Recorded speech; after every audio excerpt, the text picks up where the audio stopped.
Hi everyone. Today we're going to learn about the idea of changing one's perspective when looking at another person.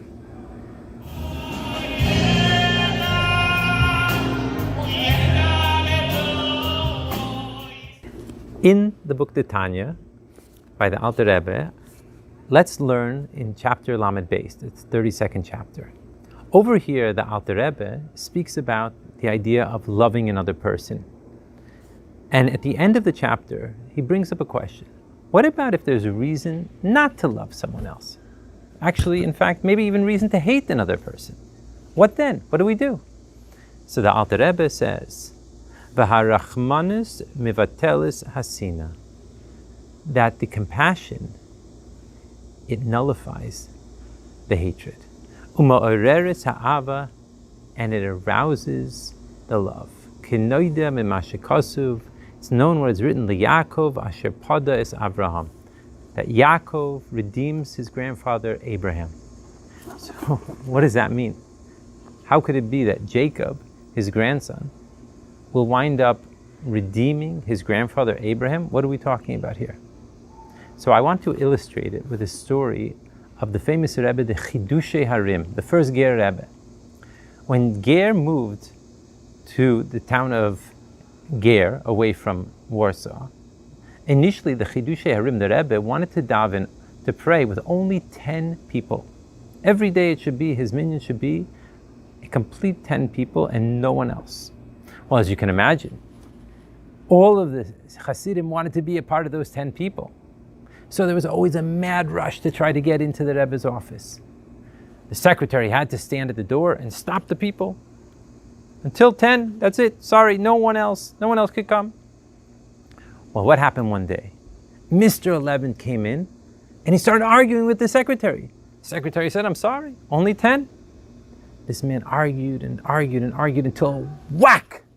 The man hit the secretary across the face. The secretary was stunned. And in that moment, the man walked into the office. The secretary walked out, taking care of his bleeding nose. And the man was in the office. Well, the Rebbe turned around and said, there's only 9 people here. I said, Rebbe, look around. There's 10. I said, there's only 9. He said, Rebbe, there's 10. Excuse us, but there's 10. He said, listen, if someone hits another person, he can't be included in a minyan. At that moment, the secretary walked back into the office. The man was devastated. He broke down crying. Tears were rolling off of his face. You could just imagine the tension in the room. And he says to the secretary, I'm so sorry that I did this. But he and his wife had been married for many years and they didn't have any children. And he thought, this is our last hope. That hopefully, if he would just daven with the Rebbe, he'd be able to merit to have children. Well, the Rebbe looked at the two of them, wondering what's going to happen. And he says to the secretary, no. As if, are you going to forgive him?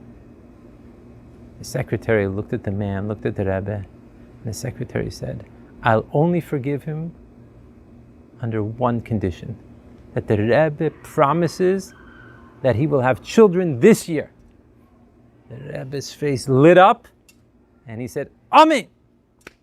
So it should be. And in fact, the story goes that that year, this man did have children. So let's go back to our original question. To Jacob who redeems Abraham. The books of chassidus and Kabbalah explain that Jacob is the attribute of compassion. Abraham is the attribute of love. Sometimes the love inside of ourselves is locked up. It's hidden. And you can't get to it.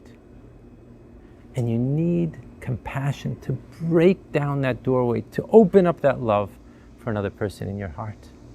And so that's what happened here. Despite that terrible situation, when he changed his perspective and the secretary looked at the world from the shoes of the other man, the love burst out. And that's the story for today. Until next time.